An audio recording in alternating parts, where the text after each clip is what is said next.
So you've caught back up with me a week later. Now, I've had another day off work, but unfortunately, I was ready to start doing the floorboarding this morning, and I had a few last minute things I remembered, and the first thing was, before I got all these floorboards in, I wanted to double up this joist there, and there was a joist going that way, that we did in one of the really early videos. I don't know if it was part 2 or 3. So anyway, this morning I ended up going down to the tool station and getting a few bits. I was getting these joist connectors there, which you just brace between the two joists and it stops them twisting and gripping together. Some bolts and nuts, and then some square washers. And if you look over there, I've drilled through. I've used another joist hanger. It's sat on the wall plate over there, so it's all nice and solid now. And I've gone through with 5 bolts straight through, braced it all together, so it just makes that bit a little bit stronger. It's just something that I wanted to do, and I finally remembered to get round to it. Second thing was, when I was doing that, is I had cables going through the joist over there, so I then had to drill holes in the same place on the new joist to allow them through, but at the same time I had to disconnect all the cables that I've done over in those junction boxes there, and they're all done nice and neat, and I had to whip them back out, pull them through and feed them all back through again. So it's just been one of those things, been a bit fiddly. Then I've made a mess all over the house, so I've had to clean all that up. That took about an hour, and I'm about back where I started. And then I just remembered as well, I've got a light switch cable to put in for the landing circuit. It's going to be like a two-way circuit, so I can turn the downstairs light off up here. I haven't put that in yet, so I'm going to take this floorboard back up. And actually I forgot to do all the insulation on the wire mesh just down below me here, which I've done on the rest of the loft, where I was rushing last week and trying to get on with finishing it off. I obviously forgot, so I'm going to try and take this floorboard back out now.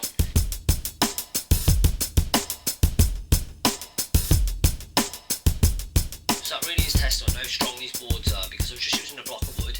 I was giving it a good whack with the mallet, and it took quite a bit of persuasion. I was just hitting the back of it down there. Luckily I had a bit over the top of the stairs I could get access to with a block, but by using glue along the joint and all those screws, I mean, it was rock solid, and that was with no screws left in it. So good stuff, nice and solid. Apologies for the camera quality, it's pretty dim light now, and this camera's not the best at focusing in low light. Basically, we're going to run some 3-core and earth cable from the light switch upstairs, and this is going to allow me to do the two-way switching. So we're going to run a cable which is going to be up here somewhere, down across through the floor.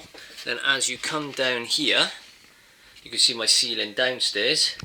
That's the light switch for the landing below, and I'm quite simply going to poke a hole through here now.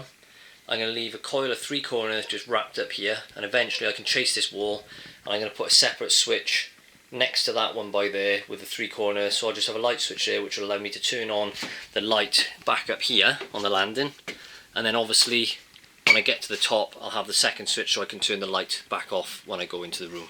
So just using the spirit level to mark a line where I want my trunking to go up, I'll pop a little hole through here now with a screwdriver or something like that, whack the cable through, wheel it up and just leave it there for now, and we'll do that in the future.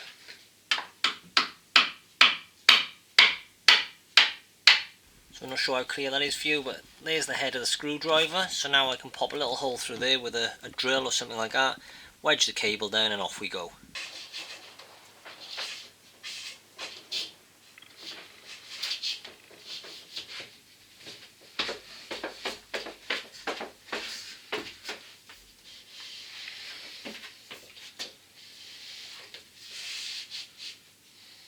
So what I'm going to do here is use the old tape trick. And I'm just going to use my level because I know it's going to reach. If I leave a bit of cable poking off the end, that will do it. Although I'm not ready yet. Wait a second, I better drill a hole first.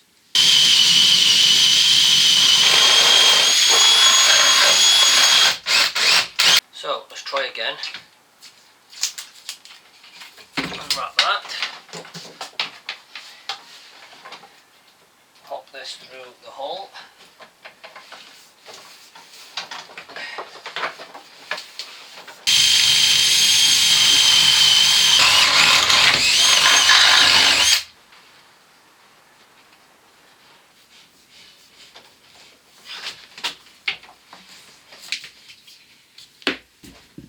There we go. I'll leave a little bit of slack there. little bit there. Now, finally,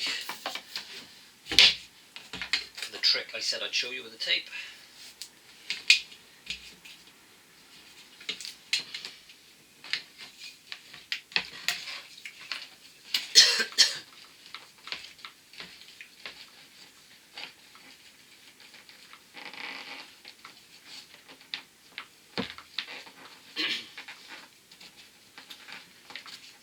Yeah, finally we got it.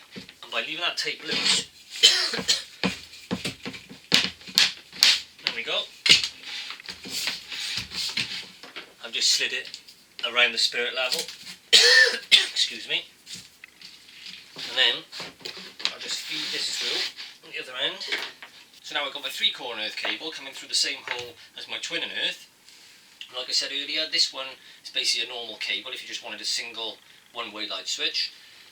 But by connecting this one from the light switch on the landing here to the landing downstairs to another switch, it just means that we can operate this little landing light here from both switches. You can turn it on at the bottom of the stairs, get to the top and turn it back off again.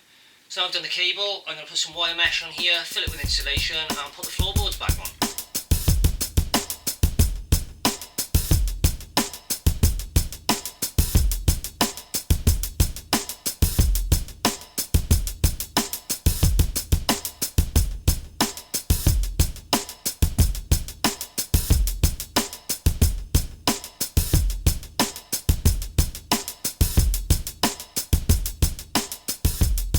So there we go, I'm basically to the point where I wanted to be starting this morning, but that's how it goes.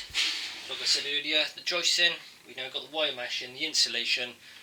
I've done all the cables I forgot about, so I'm pretty sure now everything I need under the floor is under the floor. So just to show you what I've done, I've drilled the holes through these joists here, put these coach bolts through.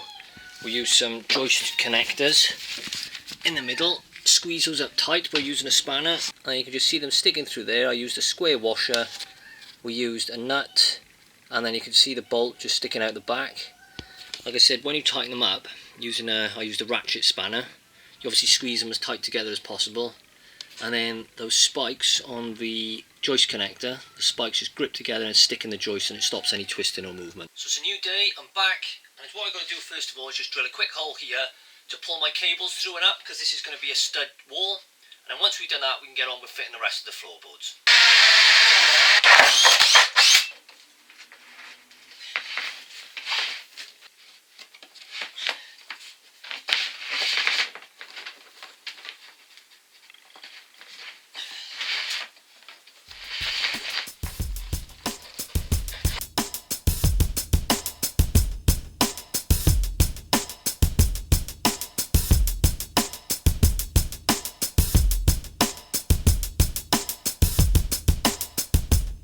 So now I'm down to the last two and a half boards over here. Now unfortunately, they're just a little bit too narrow, the space is too narrow, so I could cut the board down. I've got to cut a little bit off the full length, and it's not exactly square, it's just out. So what I've done is measure what I need to take off. I've drawn a nice straight line down there. It's tapering, it's getting narrower at the other end. So what I'm doing is I've got my circular saw. I've used this nice old Loft cut here, which is a good straight machined edge, so I know that is perfectly straight. You just line up your circular saw with the line that I've drawn, so that I know the blade is in line with where I need it to cut, and then slide this board up to this plate, and I can use that as a guide. And then what I've done is use these clamps at both ends. I've done the same thing for both ends. Obviously where it tapers, I've had to put the circular saw at that end and line it up, clamp this down, and really it's a bit like when you use a plunge saw. I've got a perfect guide now, so in theory I can run this down without worrying about wavering off. And actually this is one of the tools I haven't got, is the cordless circular saw, and I've got to be honest, I think I'm going to invest in one soon, because as good as this is, it's handy when you're doing good rough cuts outside and you just want to get through it, but having to plug this in all the time is becoming a bit of a pain. Now Big POUSE, my brother, he's got the full range of Makita cordless tools, and I have to be fair, when you're on a job like this, you just pick it up, you straight in, not chip it out. When you're plugging stuff in, you've got a big job like this, it gets a bit tedious after a while, so I'll probably be buying a few of those, and maybe we'll do a few reviews of those in future videos.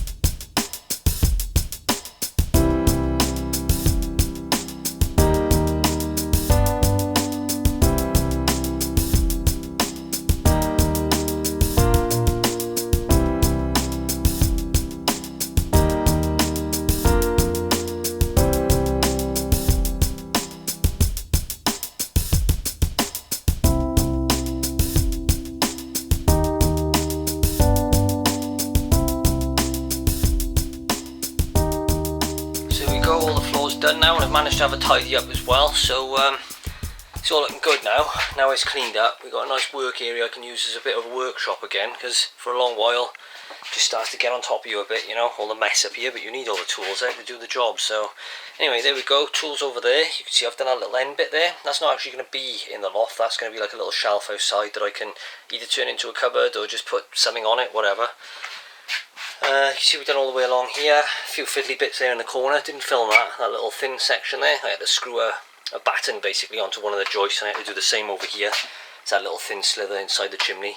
They're all going to be covered over eventually anyway with you know, insulation and plasterboard. So yeah, a bit of a milestone this one really, because once we've got this sorted, we've got a nice clean working area now to get on with the stud work for the walls.